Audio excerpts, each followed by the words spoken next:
Hello to all the beautiful souls who watch these videos. I'm back for the round 12 review. Um, Voice is still cooked, but that's all right. We move on.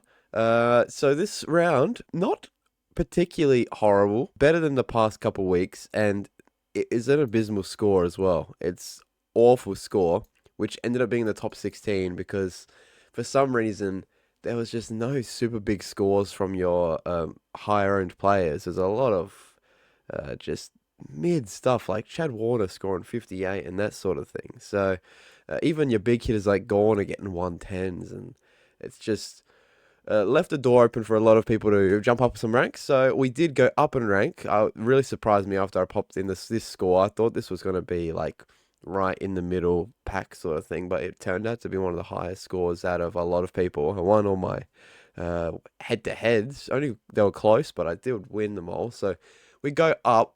I like the up trajectory, but I just want it to be a little bit more, as anyone would. So moving on to the team. Uh, I thought that even my team just nothing went particularly super well. The one good thing is the Bailey Smith captain choice, and that is another big captain score from me. I don't know the last time I had a non-big captain score. I think I'm just hitting them out the park this year.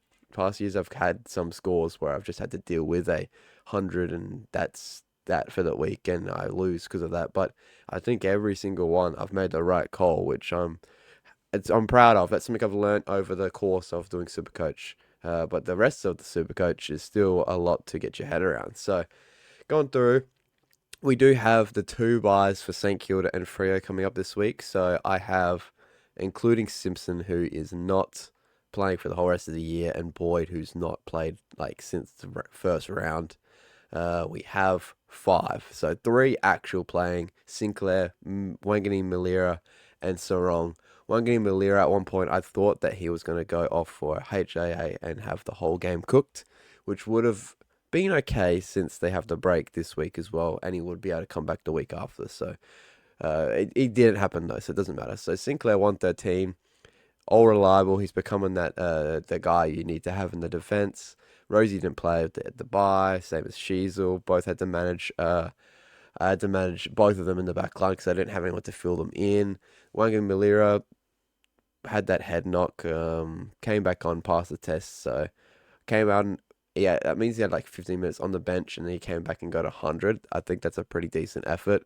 Robert's 91. He's becoming that 90 merchant, which is okay, but he's going to have to be at the bottom slot. And then Gray, who I decided to go with last week instead of Day Wicks or whatever his name was, he's good. He did good, and I made the right call. A lot of people might have jumped on this week, even though he's already gone up that first price rise, so a lot of people missed out on that.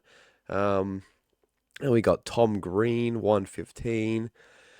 It's okay. I thought he would have a bigger game against whoever he played. I think it was Richmond. I thought that he would step up a little bit. He played well, but his efficiency was down a bit, so nothing super big that I could take vice. I was tempted to, but then I thought to myself that Bailey Smith, he's just gone big every single game, even with shots to his knee, shin, whatever it was. Merritt 93, that's disappointing after a big score from the week before. Oh well. Dunkley's is one of the most disappointing scores for the whole week. A 72 is really poor. I'm not sure what happened in that game because I don't think I could watch it for some particular reason. Sarong 97, that's fine. He's just a 100 guy now. Dacos 116 is good. A lot of people would have brought him in this week. He's at the perfect price. He still went down, so if you haven't got him, I'd jump on him now. Took, I thought I'd go a little bit out the box and bring him in last week. Rowell had 124, and Anderson went big again. Miller's on that outside looking in with a 90. I got him in because of the consistency. I just want a lot of 105s, 110s, that sort of thing. And Took's been pretty consistent this year. I think this is one of the only games of the whole year he's gone under 100. So disappointing that when I do bring him in, that happens. But a 90 is not a whole lot we can complain about. Ashcroft, roller coaster. He's back though, 124. That's big. I think one of the highest scorer for Brisbane, other than Lucky Neal and such. Lindsay 59 is pretty crap, but Melbourne played pretty crap as well. Did not end up using Kako. Just held him on again. I think we're going to have to keep on holding him for another because he's going back up again. Let's just hope he has a big game with 3 goals. It's yet to happen. I just want that to happen. But and then Hold didn't get a game. Huswaite doesn't look like he's getting a game anytime soon. Jerry did not play. We'll play this week, and he's versing West Coast. So against Flynn, I'm probably going to captain Jerry. Flynn, he's gone down in cash, but if you look at this, he lost $100. So I think holding him was completely fine. I'm wanting to hold him to the bye and then transfer to Gorn because I think Gorn, after the 110, he will drop in cash a little bit. So hopefully Flinny just gets to an 80 or such. I don't know what his break even is, and I might check in a moment's time. But I just hope he gets there so we can hold him for an extra couple weeks. I'm not sure when exactly West Coast's bye is, but I'll find that out soon. And the forward line is where it really stunk it up. Bailey Smith, the one good call for the whole week, 129. All reliable in the forward line. Petrarca, 88, was disappointing. He did not have a lot of the ball. I think 22 touches and 2 goals. So the 2 goals is a saving grace. If he didn't have those 2 goals, it would be even lower ranking. What the flip, bro? I brought him in a couple weeks and he's been crap for me. I don't know why I bring in these Crows players because I'm a Port fan and I don't have a big gauge on Crows players. I just bring him because I saw everyone else was bringing him in. It was a perfect price. The price he's at now is just ridiculous. A 62 when you're absolutely flogging a team. He was like bottom 5 scorer for the whole entire Crows team. He should have absolutely cashed in and gotten a ceiling score. But 62 is just not good enough. And that's a real shame. But we're just going to have to hold him from now on, to be honest. And then Marriage, 60. Bro got subbed. I don't know what they were thinking subbing him. Like, there was a whole other list of dudes I'd sub before Marriage. But he got subbed for a 60, which means he's probably out of favour at the moment. So you're going to have to get him out this week, to be honest. If you've still got Marriage, he's lost a lot of cash. Last week was the week to move him. I decided to keep him. He's lost 41k, which is a big hit, but you need to get him gone while you can and still have that money in there. Ashcroft, 59. A lot of people are going to be moving him this week as well, but I feel like he's one of the last rookies you should move because he can go big sometimes for a rookie score, and his job security is through the roof. So if you're going to move any rookies on, I would be looking at these Cleary's types before the Ashcroft. Cleary got a 6, started as a sub, and I didn't realise before it was too late. So we'll have to move Cleary on this week somehow. I think an upgrade is coming, and then I'm going to move Match as well. And then Hewitt, who I decided to keep, was this close to trading. In that flex spot, got me a 92. Had a big game, played in the middle, and that was beautiful. It's a great choice, so we decided to keep him. One of the 2 good choices was keeping Hewitt and not trading, and putting the captain on Smith, not taking Green's 115, because that won me one of my league matchups that I pay a lot of attention to. So, moving on to this week coming, we only have the 2 buys, so St Kilda and Freo. My thoughts are, I'm not sure Carroll plays, but we're just going to do that for now. Sinclair, can we swap for mids? We cannot. We don't have any defending mids in the midfield. So I think we're just going to have to take a hit in the defence down here. I think Sidel Hooley's got a hamstring injury gone for like 3 weeks. So that's not an option. Sarong, I can swap for probably Kako for now. Maybe Cleary. I think we're trading Cleary this week, so it's not going to be Cleary. Maybe it could be whoever I trade him for. I'm not sure who everyone's jumping on this week. I'll have to do some more research, but that will be in my final trade video later on in the week. See what we could do. Swap the Kako to there. What is everyone jumping on this week? That's who everyone's jumping on. Angus Clark. So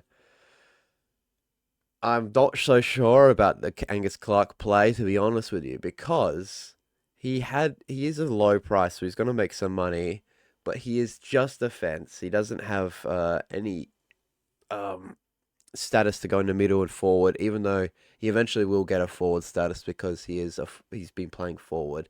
He kicked a bag in his first game 2 weeks ago, and then he came out and popped out of 44. So he's still going to rise in cash by quite a lot. And there's not a whole lot of other options for downgrade options. So it might be a jump on Clark for now. If I'm remembering clear in my head, there's another dude that people are jumping on. Just give me a moment while I have a look. All right, done a little bit more research, and it looks like the Clark is the only option this week. There are some rogue picks that people are going for, but nothing that I'm interested in. So I'm probably just going to bring in Clark, and that's it for because that can fill a spot in the defense this week as well. I can have a full entire squad, so that means all the crap scores can get filtered out, and I'll get only the top 18. Jarian Flynn, I might leave for now. As I said earlier, I might want to keep Flynn as long as possible until the bye, which is it's not the next week. It's round 15. Yeah, round 15. So they both play in the same round, which is a shame, but not a super big deal. Which means what I have now is a bank load of cash to use that I've been saving. I don't know why I've been holding up my cash so heavily this year. I've only got 14 trades left, so I should put the cash into some players on field by now. El Huli, we don't want on the field. It's playing around with my head. Okay, so I'm gonna work out all the who's playing and who's not. But for the next trade, it is gonna be Marich out because